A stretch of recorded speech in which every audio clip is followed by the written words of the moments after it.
வணக்கம். இன்றைக்கி நம்ம அடிக்கடி செய்திகள்லையும் டிவிலையும் நம்ம பார்க்கக்கூடிய ஒரே செய்தி, நீட் தேர்வில் மாணவர்கள் தற்கொலை. இதை நம்ம அடிக்கடி படிச்சுக்கிட்டு இருந்தோம். இப்போது பெற்றோர்கள் தற்கொலை அப்படிங்கிறதையும் சேர்த்து நம்ம அதில் படிக்க வேண்டியதாக இருக்குது. இதுக்கு என்ன காரணம்? படிக்கும்போதே கல்வி எல்லாத்தையுமே சொல்லித்தரக்கூடிய ஆசிரியர்களும் சரி, பெற்றோர்களும் சரி, கல்வியை மட்டுமே சொல்லித்தரக்கூடாது. தோல்வி அடைந்தால் மறுபடியும் அதை வெற்றி காண்பது எப்படி? தோல்வியே நமக்கு ஒரு தீர்வு கிடையாது. தோல்வி அடைந்து தான் மறுபடியும் நம்ம வெற்றிக்கு வரணும் அப்படிங்கிறத அவங்களுக்கு தெளிவாக சொல்லித்தரணும்.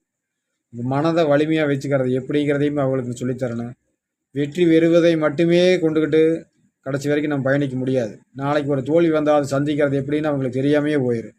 பெற்றோர்களே இப்படியெல்லாம் சொல்லித்தர விட்டுட்டு பெற்றோர்களே இப்படி தற்கொலை முயற்சி பண்ணுனா மாணவர்களை நம்ம என்ன சொல்கிறது? இந்த காலத்து மாணவர்கள் தன்னம்பிக்கையான ஒரு கட்டுரைகளோ தன்னம்பிக்கையான புத்தகங்களோ படிக்கிறதுக்கு அவங்களுக்கு அதிகமாக வாய்ப்பே கிடைக்கிறதில்லை.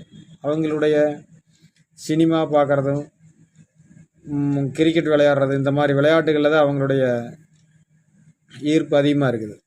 அவங்களுக்கு தகுந்த மாதிரி நம்ம இப்போ சொல்லணும்னா, சினிமாவிலே பார்த்தோம்னா எத்தனையோ பேர் அதில் போராடி கஷ்டப்பட்டு தான் அந்த இடத்துக்கு வந்திருக்கிறாங்க. நம்ம இந்த மாதிரி ஒவ்வொருத்தரும் தோல்வி அடைஞ்ச ஒவ்வொருத்தருமே தற்கொலை தான் பண்ணணும்னா இங்கே யாருமே உயிரோடு இருக்க முடியாது பூமியில். தோல்வி அடையாமல் வர்ற வெற்றி எப்போவுமே கடலோரத்தில் கட்டப்படுற ஒரு மணல் வீடு மாதிரி தான். தோல்வி அடைஞ்சு அவன் வெற்றியை சந்திக்கிறவனுக்கு மட்டும்தான் எப்போவுமே மனது நல்லா வலிமையாகவும் நாளைக்கு எந்த பிரச்சனை வந்தாலும் சந்திக்கக்கூடிய அளவுக்கு அவங்க முன்னேறி நிற்பாங்க. எப்போவுமே நல்லா ஃபஸ்ட்டு மார்க் எடுத்து நல்லா படித்தவங்க எல்லாமே இன்னொரு கம்பெனியில் ஒரு மேனேஜராக லெவலுக்கு தான் எல்லாருமே இருக்கிறாங்க. ஆனால் கடைசி பெஞ்சு மாணவர்கள் எல்லாருமே தொழிலதிபராக இருக்கிறவங்க எல்லாருமே அந்த மாணவர்கள் மட்டும்தான். இதை முதல்ல மனசில் புரிஞ்சுக்கணும். நீட் தேர்வில் தோல்வி அடைஞ்சால் மறுபடியும் நம்ம எழுதி வெற்றி பெறலாம். இல்லையா, எத்தனையோ கல்வி முறைகள் இருக்குது. நம்ம அந்த ஒன்று மட்டுமே நம்ம வாழ்க்கை கிடையாது. வாழ்க்கையில் 1000 பக்கங்கள், அதில் ஒரு பக்கம். அதில் இல்லைன்னா நம்ம அடுத்த ஆப்ஷனை தேர்ந்தெடுத்துட்டு போயிட்டே இருக்கணும். அதை விட்டுட்டு நம்ம பாட்டுக்கு தோல்வி அடைஞ்சிட்டோம்னு இப்படி ஒவ்வொருத்தரும் பண்ணினா, இதுக்கு முன்னே இருந்த சாதனையாளர்கள் அத்தனை பேருமே எல்லாருமே தோல்வி அடைஞ்சு வெற்றி கண்டவங்க தான். நம்ம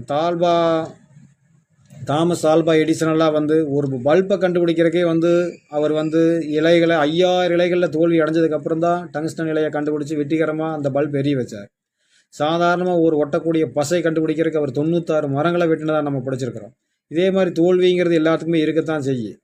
நம்ம முன்னாடியெல்லாம் இருந்தவங்கெல்லாம் பார்த்தீங்கன்னா, முன்னாடி வீரர்கள்லாம் பார்த்தா நாட்டுக்காக தியாகம் பண்ணவங்க எல்லாருமே கம்மியான வயசில் அத்தனை பேர் உயிரை தியாகம் பண்ணியிருக்காங்க. அந்த மாதிரி உயிர்